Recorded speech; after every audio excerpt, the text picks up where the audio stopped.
Kung trip mo yung mga ganitong content, horror stories, solve and unsolved cases, mystery, huwag mo kalimutang mag-like and mag-subscribe para ma-notify ka sa mga bagong videos natin. Magandang araw kabady at sa inyong munting channel. Tawagin mo lang ako sa pangalang Margaret. Ang kwento kong ito ay nangyari nung ako'y nasa Davao at nagsisimula pa lang bumuo ng pamilya. Marahil marami na ang taong hindi naniniwala sa mga kakaibang nilalang na kasama nating nabubuhay dito sa mundo. Pero paano kung sabihin kong ito ay totoo at umiiral sa ibang bahagi ng bansa natin?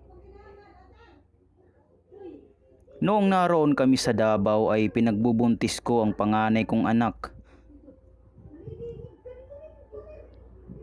ng isang hapit dapon ay parang sumama ang aking pakiramdam at sumasakit ang aking tiyan. Dalawa lang kami sa bahay ng aking asawa. Ang bahay po namin ay gawa lang sa kahoy at tabla na nasa gilid ng tulay at maraming posting kahoy sa ilalim. Noong hapon ngayon ay nasilip ko na parang may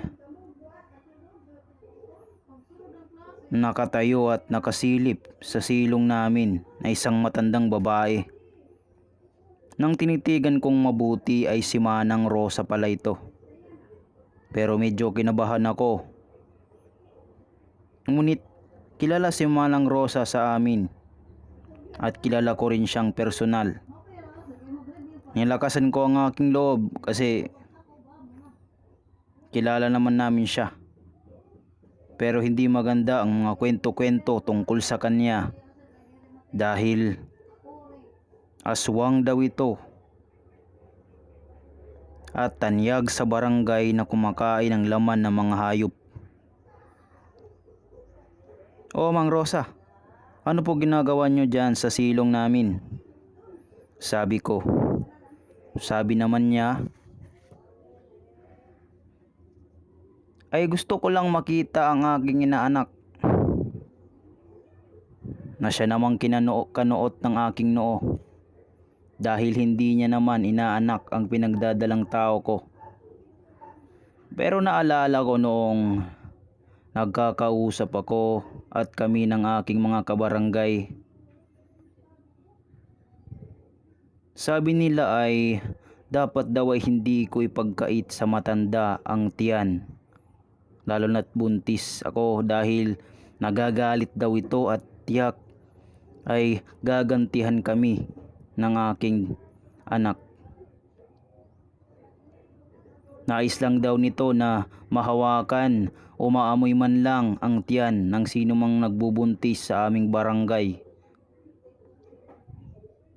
Sinabi ko naman kay Aling Rosa na halika po dito sa bahay para makita at mahaplos mo po itong anak ko. Wala namang ano-ano ay pumasok ito sa bahay at hinaplos at kinamusta at kinausap ang batang nasa loob ng aking tiyan. Wala namang ginawang masama ito sa akin sa hapong iyon at isa pa'y naroon ang aking asawa. Wala namang naging problema ng mga sumunod na araw sa amin at sa aking sanggol na naipanganak ko naman pagkalipas ng ilang buwan ng maayos. Naniniwala ako sa mga kwento-kwento at usap-usapan sa barangay tungkol sa pagiging aswang ni Aling Rosa. At di umano'y hindi naman ito nang bibiktima ng mga tao, kundi mga hayop lamang.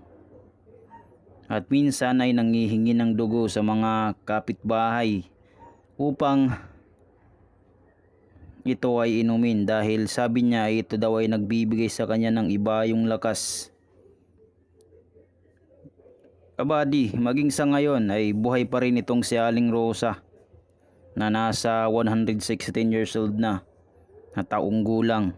Malakas pa rin ito kahit sa kanyang edad at kilala pa rin niya kami nang napauwi kami ng minsan sa Davao. Ang mga ito ay patunay lamang na aswang si Aling Rosa.